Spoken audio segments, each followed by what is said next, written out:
What's going on, everybody? Welcome back to the Crew First Culture Podcast. This is Jeremy again. Thank you for joining me today, spending some time with us. We're going to jump right into part number 2 of my conversation with Yoga for First Responders, Olivia Mead and Eric Brenneman. I hope you enjoyed the first part. If you have not listened to it, go back and listen to it first because we're going to jump right into where we left off.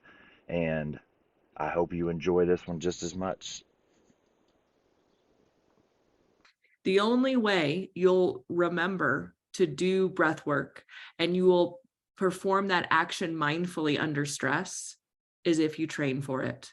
It will never happen automatically if you don't put the training in. So if someone says, all right, guys, we were really kind of spiraling on that call and you got to make sure to be mindful next time. You got to make sure to be intentional. And they're all going to be like, yep, yes, sir. Got it. Won't happen unless you train for it. And that's what yoga is. It's the training for that stuff that there is no training for. You're told, have the warrior mindset, be more mindful, okay, great. Got it. What does that mean? That means, when I did police academy and there was in our defensive tactics class, they showed these videos of a call going good, a call going not good. What's the difference, guys? Well, that officer had warrior mindset and that officer didn't. All right, have a good day. And I was like, when's the warrior mindset class? When do I get to learn that? That's the issue. Yeah. And actually you hit on something really, really critical. And it goes back to how do we implement this into training, the sense, the need versus the necessity versus the want. So we need air pack training. One of the skills day one in academy, you're putting on maybe day 2, but you're putting on bunker gear in your pack. I mean, that's the very basic skill, just literally putting on pack. And so if they say, we don't have time for yoga class, we can't implement this. And this is a conversation I was having with some of our cadre as well from the TRT group is, okay, fine. Then we implement these skills into our tactical training. So for putting air packs on, you can coordinate breath work with movement. That is actually, at the end of the day, what yoga is, a little bit deeper than that. But so if we go up to reach up our straps and tighten them, we can inhale, reach the straps, exhale, tighten, inhale, pull the belly or the waist strap, exhale, tighten. And so you can find moments where there's very critical movements that you can tie breath work into it and you can even say to yourself, I am calm, I'm in control as you do those 2 movements. I am calm, grab the strap, exhale, I'm in control. And now you don't have to find time for a yoga class because you as the training instructor can be like, hey, this is a technique that I picked up from these guys or from whoever it is. It's how the fire service works. It's the pass it along thing. And all of a sudden the entire crew is doing breath work and mindset training as they're putting their packs on. And you've never taught a quote unquote yoga class and never had to find time for a yoga class. Doing the skills themselves could be yoga, right? Actually fighting the fire could be yoga. Helping a patient could be yoga if you're implementing the intention and the mindfulness behind it. So that is yoga. Yoga isn't down dogs and warrior 2. Yoga is life. And it's how you do life is the yoga practice. Right.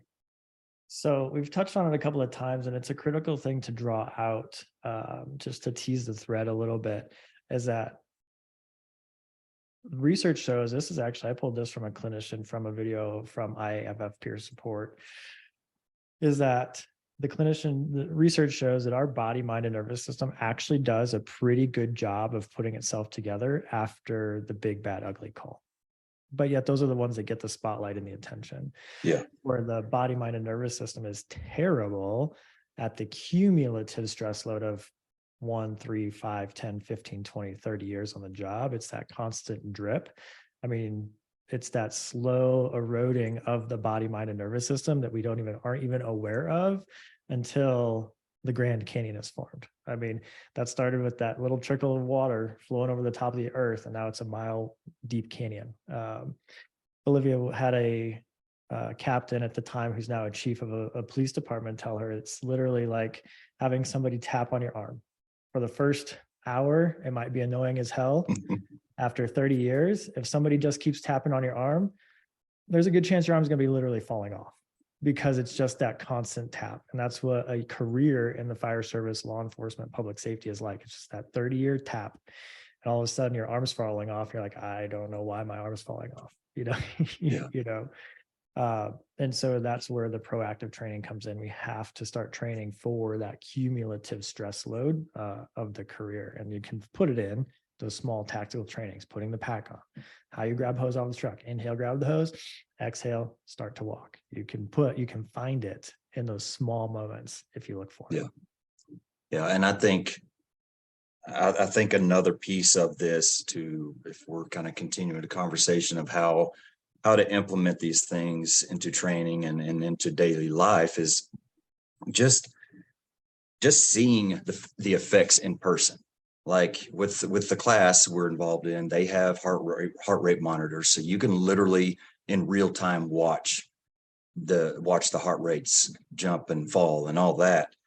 And to sit there and have them exercise in whatever way for an amount of time and get to where they're 170s, 180s, 190s, and literally just stop, have them circle up and take a couple cycles of whatever breathing technique they want, and then check it again, and it's dropped by 20, 30, 40 beats a minute. That it's truly impressive to see it in person. It's one thing to hear somebody talk about these things, and okay, I get it, I understand, but to see it in person and just to see their face change and their body language change, you can just see kind of some stress and some exhaustion melt away from them. And so that, I think, is another big piece. You just, if you can work in the realization of what this is truly doing to our physical bodies, it's not just talk. It's really things that I think both of you have kind of mentioned. There's lots of data out there now, which is a great thing for you and your program to really go behind, to back you up. Yeah. And I like to tell people that it's quote unquote cutting edge neuroscience that we're playing with right now.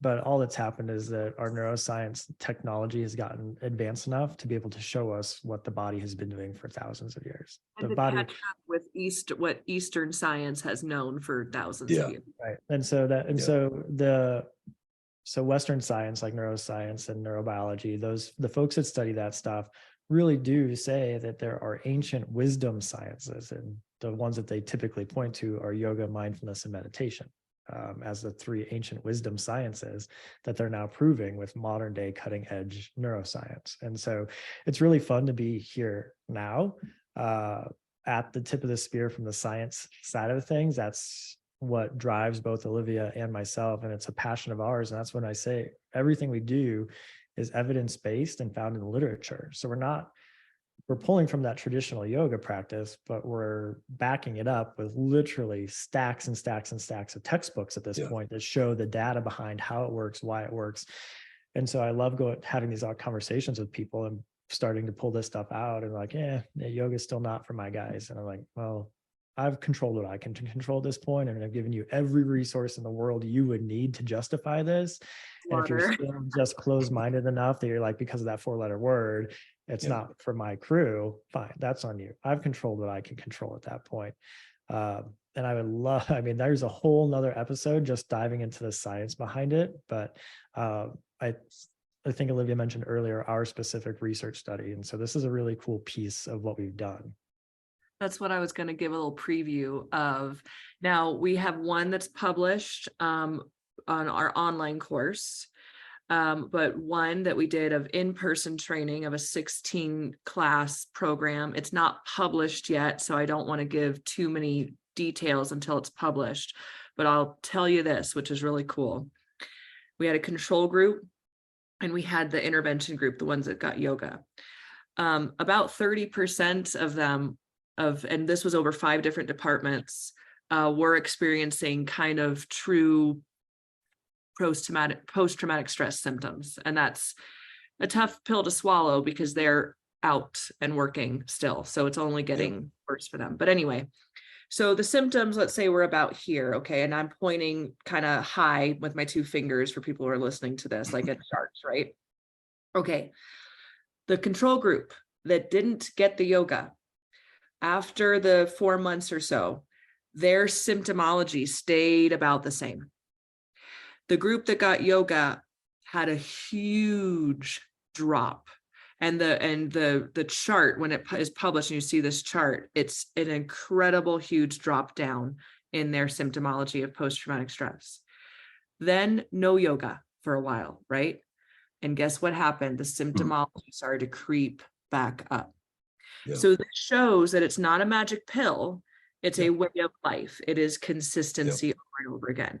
But it also shows that this is working and you cannot deny it. And so if you don't find time for it, that's on you. And the health and safety of your crew is on you. The other thing I want to say about Eric called yoga a 4-letter word, and a lot of people have suggested to me, why don't you just take the word yoga out of it? Then people will be, and what am I supposed to call it? Like tactical movement with breath. You know, here's the thing is we don't put a lot, we don't use Sanskrit. We change things to be more culturally informed. We've done a lot of work on that. The reason I won't take the word yoga away is, guys, this is yoga. Okay. Yeah. I want to re-educate on that. I don't want to trivialize it. I don't want to, even betray it. It's yoga, but this is what it is. And so I've kind of felt in my heart that, we just need to re-educate on that word, which I know is swimming upstream, but I don't want to call it something it's not. This is yoga. Yeah. The online course, the published study, the other study she mentioned too is worth mentioning because you said you're doing online yoga with your crew, which the original study was actually supposed to be in person as well, but kind of COVID was a terrible disaster. But at the same time, there were a lot of silver linings that came out of it too. And so this study ended up being pushed into an online study, like everything did at the height of COVID. And so now we actually have a 6-week program that's built solely for online use, about an hour a week spread over 3 or 4 days. And even that, the goal of that study was to show if online resilience training is effective. Well, number one, the answer came back a resounding yes. Like there is effectiveness behind it. Oh, yeah. But then there were some small other questions because we asked surveys of the people that were going through this class. And 2 findings, the sample size wasn't big enough because it was a pilot study to hold true weight in the research world, but it at least gives us an indication that there is something there, if that makes sense. Yeah. And so what those 2 sub questions is that number one, 100% of the people that completed the 6-week program online had a statistically significant reduction in self-reported post-traumatic stress symptomology from an online program. So it doesn't even have to be in person. So that's huge, number one. And then number 2, when we start to talk about moving upstream and putting peer support and mental health clinicians out of business, is that the 100% of the people that finished also had a statistically significant change in their perception of stress. So that's a critical finding, and that starts to get a little bit into the what does that mean kind of world. But our body has basically 2 stress responses. I mean, there's only so many buttons and levers our body can push during a stressful moment. And so what they have found out is that if we push our body or train our body to go into a challenge response, we actually can push the needle towards post-traumatic growth. But if our body defaults, which is the default mode network, into a threat response, because that's the survival mechanism that we've been blessed with for millions of years, is that the stress response for threat leads to post-traumatic stress. So we need to change our perception of what stress is from threat to challenge. And so that's why you heard over and over again in these classes, I would ask people to out loud, is this a challenge or a threat? And have them respond back under stress that it's a challenge, because we're working to change the neural pathways so their body starts to see that stress, the inevitable stress that's going to happen tomorrow, but we're training for it today as a challenge to their mind, body, and nervous system rather than a threat to their life. because the body only has those two options, and we can start to train it on which way it goes. And that's a key when we start to talk about proactive training.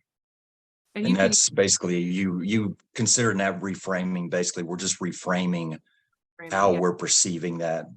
Yeah, I mean, and there is a ton of literature on that. It seems way too simple. Everybody wants a really, really complicated, complicated solution. You know, they want a complicated solution. They want to pay somebody to fix the problem for them, because then they feel like they're getting value out of it. And it turns out our bodies actually really do want to thrive out of life. And so they're actually very programmable, but we've never been, I love this, what Olivia says, is that we've never been given the owner's manual to our own system, to our own body.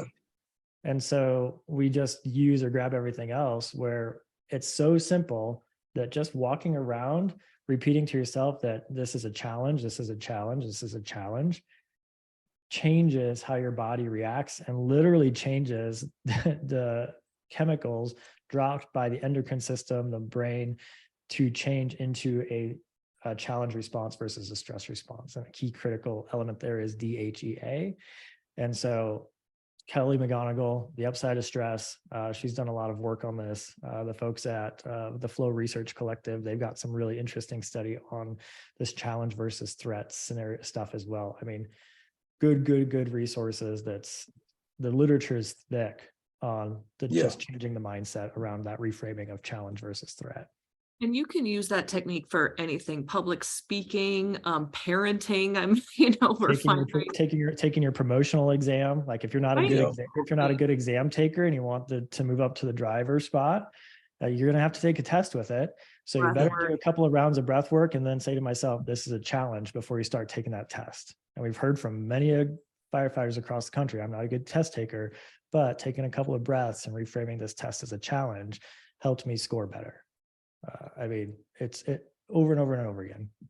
Hey, Jeremy, can I ask you, because I'm so curious, and I like to ask folks who, I've seen, what's lucky about me not working in fire service in one department is I've worked with many agencies, many leaders, and I've gotten to see the gamut of personalities and egos, and I like to ask people who I've seen that are thriving in this career, how did you get there? So what made you kind of realize and realize that you need to do some things for optimal performance? And that's, how did you get to where you are now?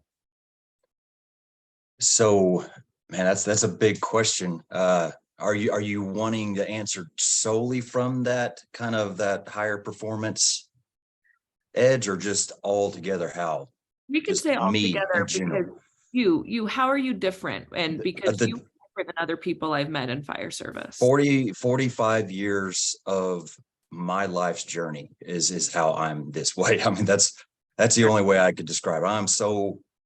I'm so completely different than the person I was, when I was 20 and even 30, because of that life experience and what I've been through, the challenges I've faced. That's kind of the overall encompassing cop-out answer to that. But it is true. But man, it's just kind of following the path that I'm on, and looking at the opportunities that I've been given, and trying to take advantage of them.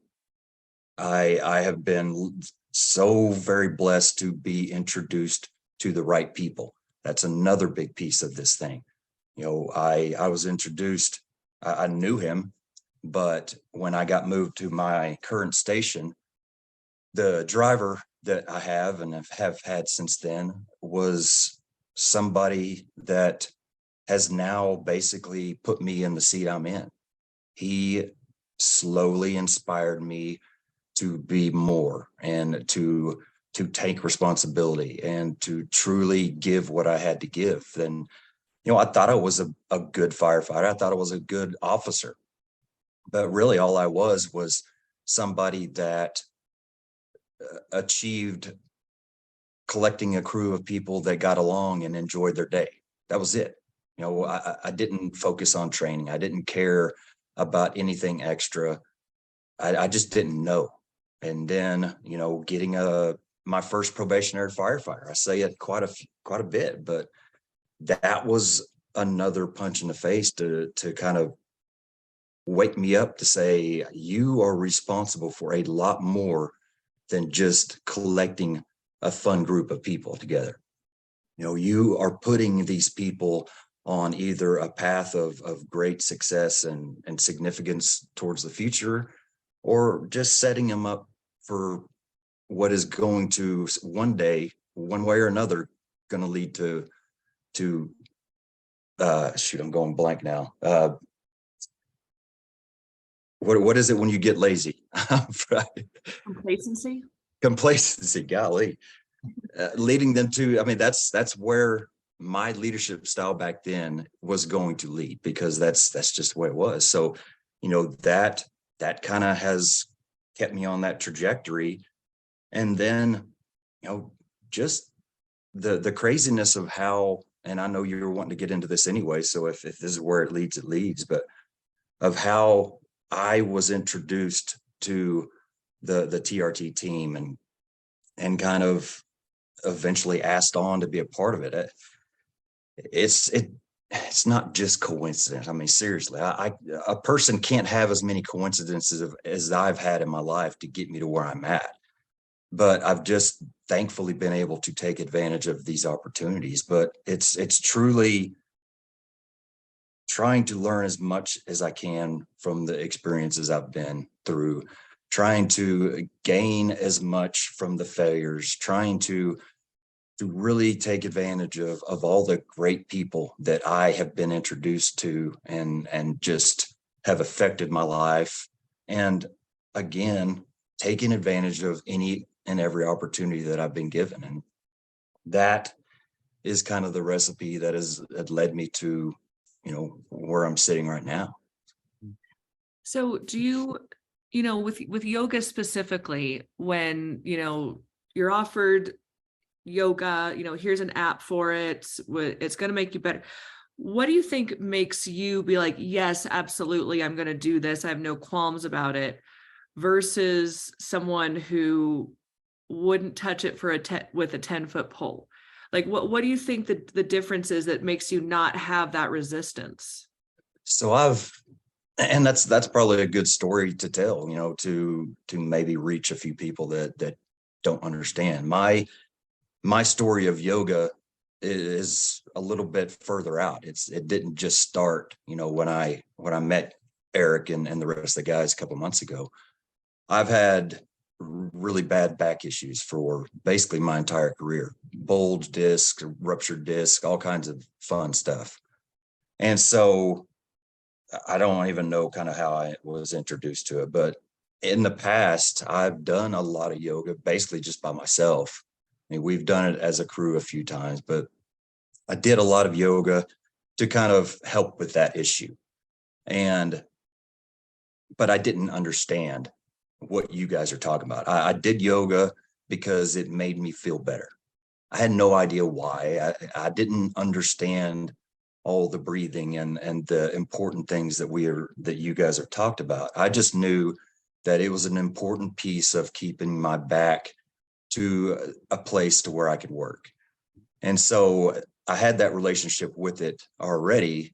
Of course, it's been years since I've practiced it at all, knowing that I needed to get back into it. But so here's the thing, is going into my introduction to the developing high performance program with the TRT and with you guys as a part of that, I still didn't know what yoga was about. I still just understood it as something to keep me flexible and to however it worked, it made my back feel better over time. And so I still didn't truly understand what true purpose of it was. And even I think I talked about this with Eric a few times on the Atlanta trip. I was still catching myself talking about the benefits of that flexibility from yoga. And there was a couple times where even some of the other guys on the cadre kind of caught me in like, well, yeah, I mean, that's a byproduct of yoga. That's a side effect of yoga, but it's about, a lot more. And now I understand that. But I think that is a lot of, even the people that aren't just shut door to the 4-letter word, they might just not understand what it is. Even if they're okay with trying it, it doesn't mean that you're understanding what you're doing. And I think that is one of the great things that you all are doing for yoga in general, for the fire service, for the police service, whatever, is you are putting words to the good that you're getting out of it. It's about so much more. And you're speaking it in a language that we understand as well. So all of those things are great. So it's like the first step really is the in-service training and this is one of our rules is no one just starts on a yoga mat with us. Everyone starts in a chair and listening to this explanation. So when they get to the yoga mat, they know why they're there. And I think that's very important. Yeah. And the last part you said is why, and what makes us very, very different, because a lot of guys have had experience or exposure to yoga at some point in their career. It's becoming more of a norm. Whether it's Joe's wife, Sally, as a yoga teacher, so they bring her in for a couple of classes or whatever it is. But we make the argument that we are the very specialized tool for the specialized group of people. I make a joke about it to kind of make it a little bit funny, but I say we wouldn't use a sledgehammer to set a femur fracture, right? Wrong tool for the job. And that's where one of the big misconceptions is that yoga is yoga. And it's all the same. I tried it. We didn't work. The guys didn't like it. Whatever they've said. And I make the counter argument, but you were using the wrong tool for the wrong job. If you have a specific group of people that have been trained in this to use the right words, to use the right language, to make it extremely job specific so they can see the benefit of it out on the fire ground, it makes it a little bit easier for your crews to buy into it. And that's where we are that specialized tool for the specialized group of people. And that's the battle we face too, is someone will say, oh yeah, the local yoga studio came in and not for us. I'm not bashing the local yoga studio. I'm just saying, oh, well, are they job specific and culturally formed for fire service? Then it's not, it's not what we do. Before we go on, and Jeremy, I know your audience is familiar with the TRT stuff. You've had Rick on and everything.